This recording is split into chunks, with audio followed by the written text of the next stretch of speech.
오늘 우리에게 주시는 하나님의 말씀은 이사야 12장 1절로 3절입니다. 이사야 12장 1절로 3절입니다. 구약성경 982면입니다. 구약성경 982페이지 이사야 12장 1절로 3절입니다.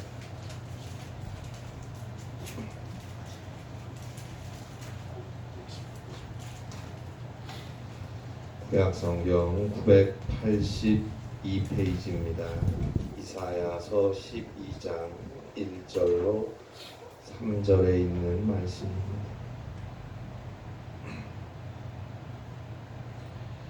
이사야서 12장 1절로 3절까지 우리 함께 한 목소리로 봉독하겠습니다.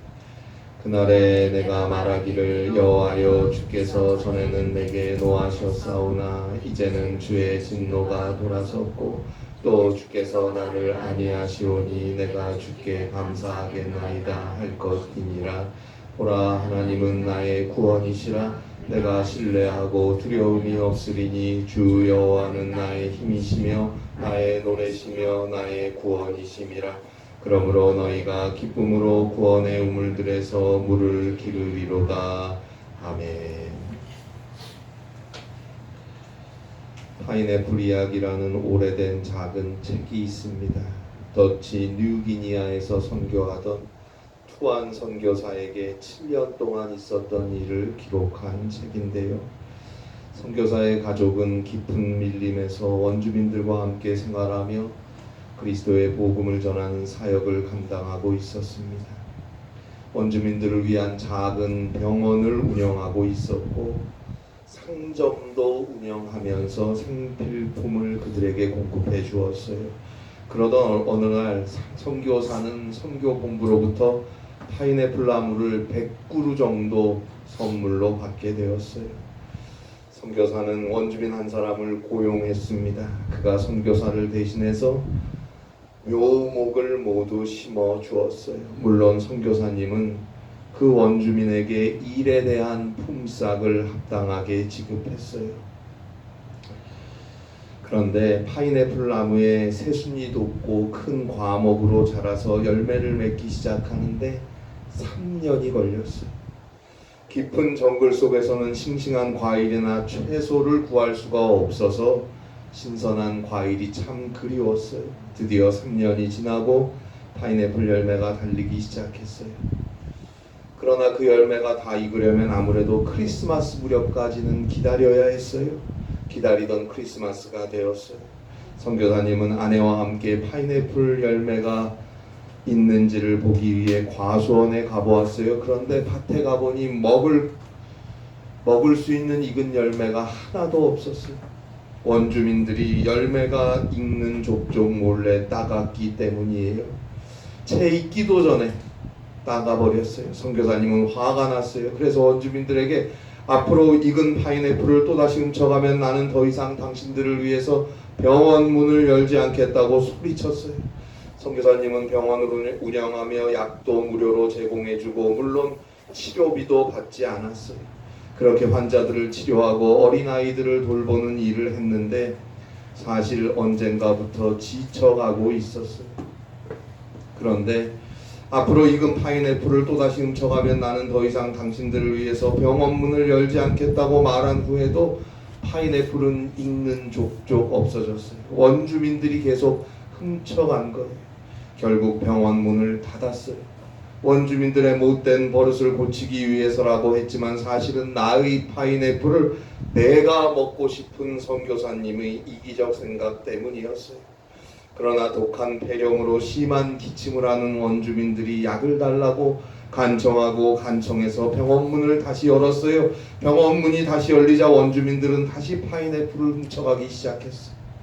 더는 안 될 것 같아서 파인애플 나무의 절반은 원주민들에게 나머지 절반은 선교사 자신의 것으로 하자고 했어요. 그러나 선교사의 것으로 하기로 한 파인애플 열매도 계속 없어졌어요. 알고 보니 주도적으로 파인애플을 훔쳐간 원주민은 파인애플 묘목을 심었던 일을 했던 사람이었어요. 그는 내가 심었으니 다 내 것이다. 선교사님은 아니 나는 당신에게 일한 품삯을 다 주지 않았습니까? 그러니 열매는 당신의 것이 아니고 내 것입니다. 그래도 원주민은 아니에요. 내가 심은 것이니 다 내 것입니다. 결국 선교사가 그러면 다 가져가세요. 내 밭에 심겨진 파인애플 당신들 밭으로 다 옮겨 심어 가져가라고 했어요. 그러자 원주민은 아직 우리는 파인애플을 옮겨 심을 밭이 없으니까 밭을 준비하는데 우리에게 품삯을 주어야 하고 또 옮겨 심는데도 품삯을 줘야 한다고 말했어요. 너무 어이가 없었던 선교사님은 그 아까운 파인애플 나무들을 벌목꾼들을 사서 외부에서 사서 불러서 다 뽑아서 버렸어요. 화를 이기지 못하고 그 아까운 것을 자신이 못 먹는다고 다 뽑아버린 거예요. 그리고 또 새 파인애플 나무를 샀어요. 그러면서 원주민들에게 당신들이 묘목 심는 것을 도와주면 내가 넉넉히 품삯을 줄 테니 3년 후 파인애플 열매가 익으면 다신 절대 따가면 안 됩니다. 원주민들은 무슨 소리예요? 우리가 심은 건 우리의 것이에요. 선교사님이 품삯은 물론이고 당신들이 원하는 것은 무엇이든 줄 테니 파인애플 열매를 다시는 가져가지 마세요. 그러면 여기 있는 이 멋진 칼도 다 주겠습니다. 그러자 원주민들이 알겠다고 했어요. 자, 그리고 이제 새 파인애플 나무가 자라기까지 3년 동안 파인애플 나무를 심는 것을 도와준 원주민들에게 계속 약속을 상기시켰어요. 이 열매는 누가 먹게 됩니까? 선교사 당신이 먹게 되죠. 내가 준 칼은 잘 가지고 있죠? 물론입니다. 3년이 다시 흘렀고 열매가 익기 시작했어요. 선교사는 아내와 함께 하나님께 감사 기도를 드리고 파인애플 나무의 열매를 가지러 갔는데 파인애플 나무의 열매가 없었어요. 원주민들이 또다시 익는 족족 훔쳐간 거예요. 화가 난 선교사님은 이번에는 상점문을 닫아보기도 하고 큰 세퍼트계로 하여금 파인애플 나무를 지키게도 했지만 소용이 없어요. 그러던 중에 안식년이 돼서 본국으로 돌아갔고 성경 세미나에 참석했는데 거기서 모든 것을 하나님께 드려야 한다는 걸 깨달았어요. 너가 가진 모든 것을 하나님께 드려라. 성경이 말하고 있음을 깨닫고 파인애플 나무를 하나님께 드리기로 했어요. 그리고 선교지로 복귀해서 하나님께 이 파인애플 나무 전부를 하나님께 드립니다. 기도했어요. 과연 하나님께서 파인애플 나무를 어떻게 관리하시는지를 보고 싶었어요. 그러나 여전히 원주민들이 파인애플을 훔쳐갔어요. 선교사는 생각했어요. 봐라, 하나님도 별 도리가 없으시지 않은가. 그런데 어느 날 원주민이 찾아와서 투안 선교사에게 이런 말을 해요. 투안, 당신은 이제 비로소 그리스도인이 되었나 보군요. 선교사님은 이 사람이 도대체 무슨 소리를 하느냐 따지고 싶었지만 참으면서 왜 그런 말을 하십니까? 원주민이 대답합니다. 이제 우리가 파인애플 열매를 훔쳐가도 더 이상 당신이 화를 내지 않으니까요. 선교사는 한 대 얻어맞은 것 같았어요. 주는 것이 복이 있다. 서로 사랑하라. 서로 친절하라. 성경을 가르치면서도 나의 파인애플이라고 화를 내고 권리를 주장하기에 급급했던 나의 모습을 그들은 다 보고 있었던 거예요. 한 원주민이 다시 물어요. 당신은 왜 이제는 화를 내지 않습니까? 선교사가 나는 그 밭을 주워버렸어요. 이제 더 이상 내 것이 아니니까 당신들이 그 열매를 가져가도 화낼 이유가 없어요. 원주민들은 서로 쳐다보며 물어요. 저분이 너에게 주었니? 아니면 너냐? 도대체 누구냐? 우리는 누구의 것을 도둑질한다는 것이냐? 선교사님이 말합니다. 나는 그 파인애플 밭을 모두 다 하나님께 드렸습니다. 이 말을 듣고 원주민들이 마을로 돌아가서 이봐, 우리가 지금 누구의 파인애플을 도둑질하고 있는지 알아? 투안이 그것을 하나님께 드렸대. 그들은 다시 투안 선교사에게 찾아와서 말합니다. 당신은 그것을 하나님께 드리지 말았어야 했어요. 왜 도로 돌려받지 않나요? 그것 때문에 우리가 돼지 사냥에 나가서 허탕을 치고 아이가 병이 들고 아내가 아이를 못 낳고 고기가 안 잡히지 않습니까? 그 파인애플 밭이 하나님의 것인 줄 알았다면 우리는 더 이상 훔치지 않았습니다. 앞으로 우리는 그 파인애플 열매를 훔치지 않겠어요. 그들은 하나님을 두려워했어요. 시간이 지나서 파인애플 열매가 다시 익어갔어요. 원주민들이 선교사를 찾아와서 투한 당신의 파인애플 열매가 익었어요. 선교사는 대답합니다. 그건 내게 아니에요. 하나님의 것입니다. 원주민들이 말합니다. 하지만 그냥 놔두면 썩게 될 텐데요. 당신이 걷어들이는 것이 나을 텐데요. 결국 선교사는 7년 만에 처음으로 파인애플에 익은 열매를 땄고 원주민들에게 나누어 주었습니다. 주님, 우리에게 주신 당신의 파인애플을 감사히 먹겠습니다. 하나님께 기도드렸어요. 이곳 원주민들은 몇 년 동안 선교사를 지켜보았고 선교사의 하는 말에 귀를 기울이고 있었어요. 그들은 선교사의 말과 행동이 일치하지 못함을 보았어요. 그러나 선교사가 변화되었을 때 그들도 변했고 오래지 않아 원주민들은 그리스도인이 되었습니다. 사랑하는 여러분, 여러분의 파인애플은 무엇입니까? 여러분들이 그토록 내 것이라고 주장하고 싶은 것은 무엇입니까? 소유, 물질, 건강, 시간 아니면 어느 누군가 자녀일 수도 있고 그 어떤 신념이나 생각일 수도 있고 다 하나님께 드려버리세요. 다 하나님의 것이다 라고 기도하고 고백하며 사세요. 어차피 생명까지도 하나님의 것이 아닙니까? 하나님이 창조하신 우리 인간이 아닙니까? 그런 우리가 죄로 인해 죽을 수밖에 없게 되었는데 그런 우리를 용서하시고 구원하시기 위해 하나님의 독생자 예수 그리스도께서 인간이 되어 우리 가운데 이 땅에 친히 오셨어요. 오셔서 우리와 함께 우리를 위해 사셨어요. 그리고 마침내 우리의 모든 죄악을 대신 다 짊어지시고 저 죄인의 참혹한 십자가에 피 흘려 죽으셨어요. 그 예수를 하나님께서 죽은 자 가운데서 일으켜 세워주셨어요. 그 예수 그리스도의 십자가의 보혈 구속의 은총으로 우리의 모든 죄악은 용서함을 얻었고 죽은 자 가운데서 일으키심을 당한 예수 그리스도의 부활의 생명으로 우리는 죽음을 지나 저 영원한 천국의 구원을 얻게 되었습니다. 이제 삶의 모든 순간들 속에서 진실하게 회개하고 십자가의 은혜로 죄사함을 얻고 모든 일에 먼저 기도하고 간구하고 믿음으로 살아가고자 하는 자는 자신의 삶의 모든 것들을 하나하나 하나님의 것이라고 고백할 것입니다. 나 자신도 하나님의 것이니까요. 그리스도의 것이니까요. 헬라어로 크리스티아누스, 우리말로 그리스도인이라고 번역하죠. 크리스티아누스의 헬라어의 원뜻은 그리스도의 것이다 라는 의미예요. 그의 삶을 통해서 하나님께서 영광을 드러내십니다. 왜요? 하나님께 바쳤으니 하나님의 것이니 하나님이 책임지시고 그 삶을 빛나게 하실 거예요. 그 삶이 빛나는 것이 곧 하나님의 영광이 드러나는 것이니까요. 왜요? 다 하나님께 바쳤으니까요. 하나님께 것으로 드리는 순간, 헌신하는 순간 그것이 잘못 쓰이고 실패하면 하나님에게 욕이 가는 거 아닙니까? 하나님이 영광 받도록 하나님께 드린 그 삶을 지키시고 인도하시고 세워가시는 것은 당연한 거 아닙니까? 그래서 그의 삶에 오직 감사의 노래가 넘치게 됩니다. 여러분, 때때로 질병도 있고 아픔도 있고 상처도 있고 고통과 어려움의 시간들이 있겠지만 두려울 것은 없어요. 하나님께 바친 인생이니까. 내 인생이 아니에요. 하나님의 것이니 하나님이 스스로 영광이 되도록 책임지실 거 아닙니까? 그래서 오늘 성경 이사야 1장 12장 1절에서 이사야 12장 1절에서 마지막 부분이죠. 내가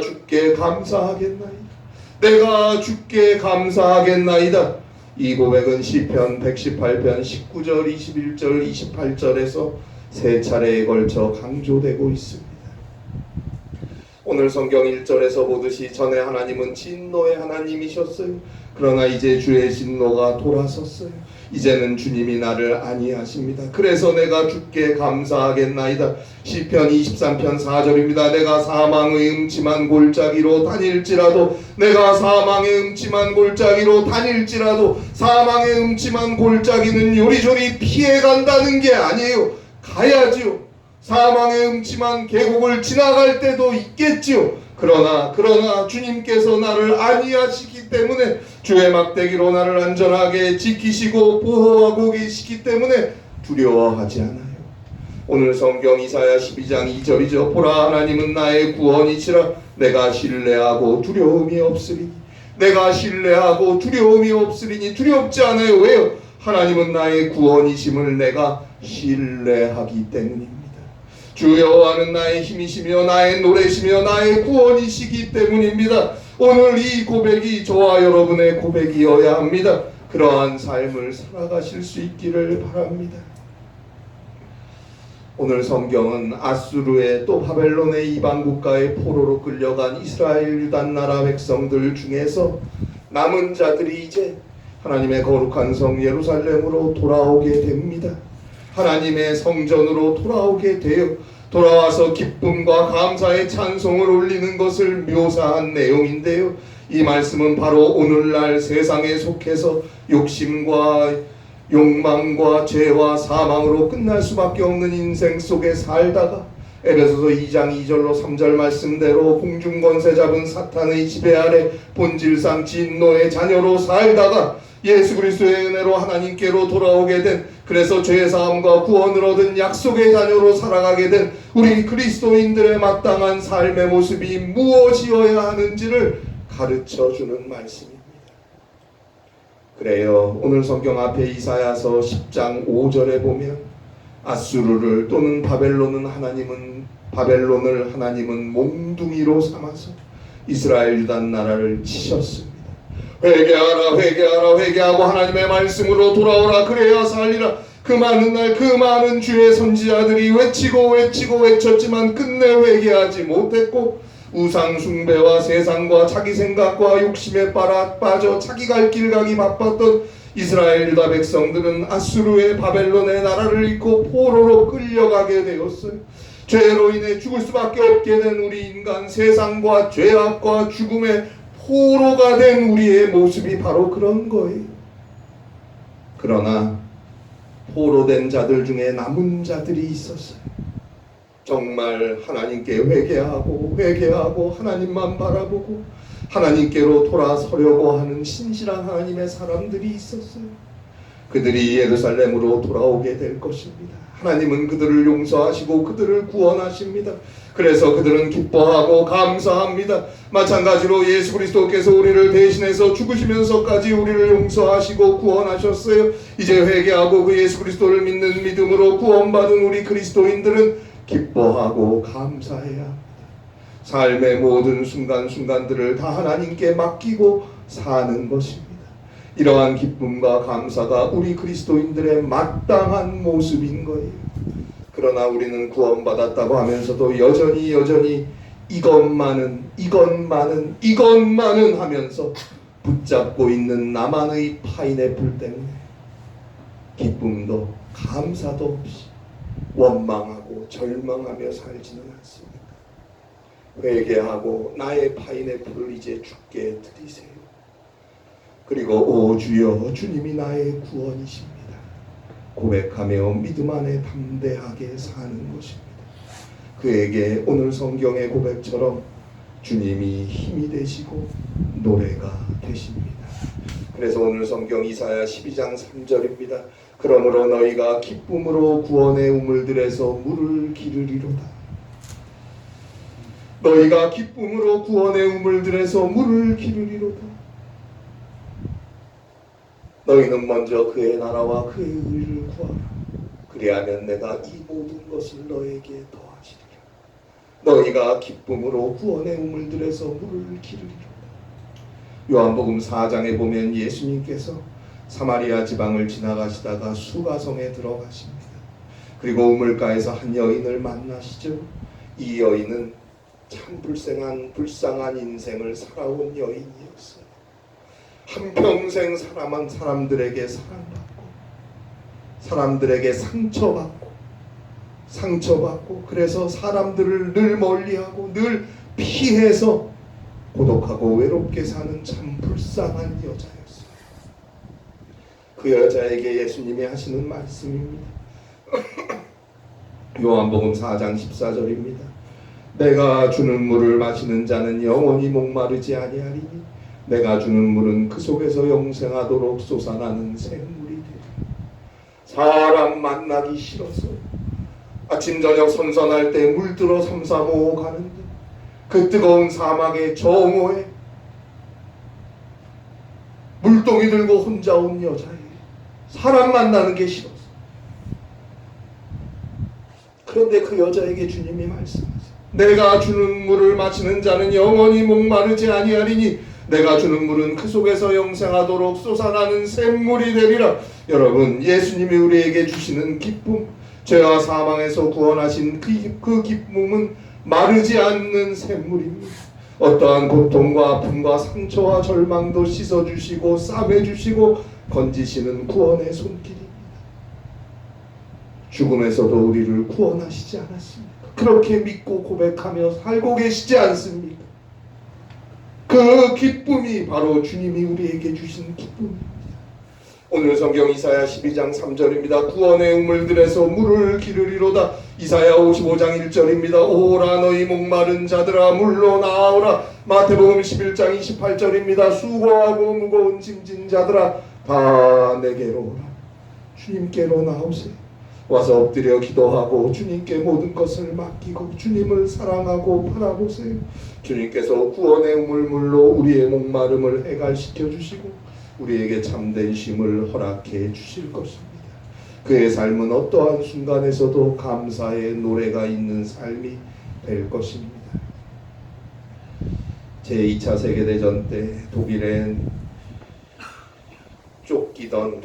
쫓기던 유대인을 숨겨주었다는 이유로 네덜란드 사람이었고 당시에 처녀였던 한 여인이 그녀의 가족과 함께 모두 나치 독일의 아우슈비츠 강제 노동 수용소에 갇혔습니다.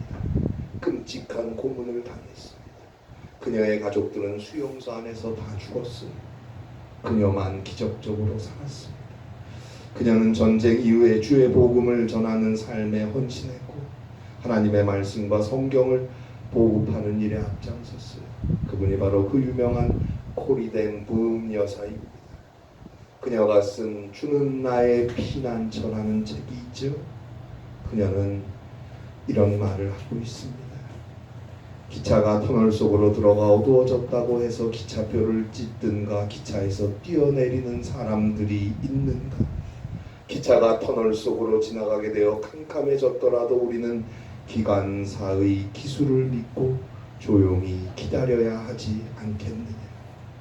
우리의 삶이란 기차의 기관사는 예수님이어야 합니다. 예수님이 운행하시는 열차에 우리는 타고 하루하루를 사는 것입니다.